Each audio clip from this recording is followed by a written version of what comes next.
Bismillahirrahmanirrahim. Assalamualaikum warahmatullahi wabarakatuh. Perkenalkan, nama saya Bagus Muhammadin Alim. Di sini saya dari mata kuliah penyelesaian sengketa ekonomi syariah. Saya di sini kelas A. Di sini saya akan menyampaikan makalah yaitu materi kelompok 7 yang berjudul Upaya Hukum dan Pelaksanaan Putusan Sengketa Ekonomi Syariah.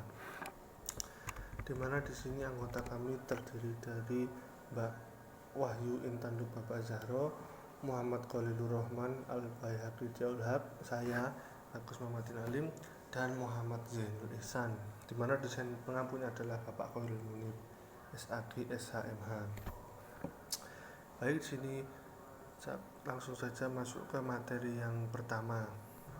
Jadi sebelumnya dalam makalah ini ada 3 tema. Yang pertama adalah pengertian penyelesaian sengketa ekonomi syariah, yang kedua adalah ketentuan tentang penyelesaian sengketa, yang ketiga adalah tindakan yang dilakukan oleh pengadilan negeri.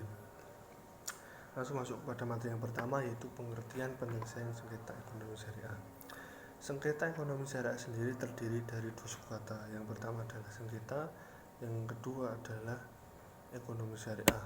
Bila dijadikan satu atau ditarik kesimpulan dari penyelesaian sengketa ekonomi syariah adalah suatu pertentangan antara 2 pihak atau lebih pelaku ekonomi yang berkegiatan usaha dilaksanakan menurut prinsip-prinsip ekonomi syariah dan asas hukum ekonomi yang disebabkan persepsi yang berbeda atau terjadi perbedaan pendapat antara kedua orang atau lebih yang melakukan kegiatan ekonomi yang berbasis syariah tentang suatu kepentingan, yaitu kepentingannya salah satunya mungkin ada yang merasa dirugikan atau tidak sesuai dengan perjanjian, itu juga bisa, atau hak milik yang dapat menimbulkan akibat hukum, atau ini ada hak milik, misalnya yang satu sudah merasa memiliki ternyata menurut yang pihak satunya belum, karena mungkin ada kesalahpahaman atau mungkin ada yang belum jelas di awal tapi tidak diperjelas, yang dapat menimbulkan akibat hukum bagi keduanya dan dapat diberikan sanksi hukum terhadap salah satu di antaranya. Itu maksudnya kalau ini tidak diselesaikan bisa menjadi akibat hukum berdua belah pihak atau lebih, dapat juga membuat salah satu pihak masuk ke dalam ranah hukum atau seperti mendapatkan sanksi seperti penjara mungkin, atau bisa didenda atau sanksi-sanksi yang lainnya. Sedangkan bentuk upaya penyelesaian ekonomi syariah ini ada 2, yaitu litigasi dan non litigasi, yaitu litigasi dengan jalur hukum melalui peradilan atau pengadilan agama atau peradilan negeri. Yang kedua non litigasi atau tidak dalam ranah pengadilan.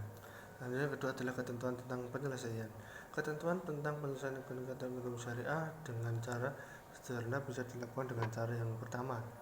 Ada beberapa cara. Yang pertama itu adalah syarat gugatan sederhana, pengajuan gugatan sederhana, pemeriksaan kelengkapan berkas, pemeriksaan pendahuluan, pemeriksaan dan penyelesaian gugatan atau perkara sederhana, putusan gugatan sederhana, upaya hukum, pengajuan keberatan, pendaftaran keberatan, pemeriksaan keberatan, dan putusan keberatan.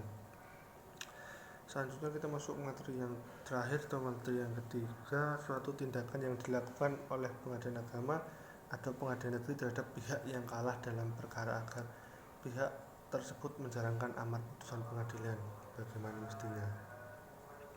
Jadi setelah mungkin dilakukan persidangan, dilakukan proses-prosesnya yang tadi, yaitu ketentuannya, mungkin kan pasti ada pihak yang menang ataupun ada pihak yang kalah. Jadi pihak yang kalah harus melaksanakan apa yang ditentukan oleh peradilan negeri atau peradilan agama dengan sebagaimana mestinya. Lama putusan hakim melalui panitera atau jurusita berarti pada pengadilan tingkat pertama dengan cara paksa karena dilaksanakan sukarela, dan pelaksanaan putusan hakim merupakan proses penyelesaian perkara perdata dan pidana sekaligus dalil lembaga pengadilan tersebut. Mungkin itu saja yang dapat saya sampaikan. Ada kurang lebihnya saya mohon maaf. Saya akhiri. Assalamualaikum warahmatullahi wabarakatuh.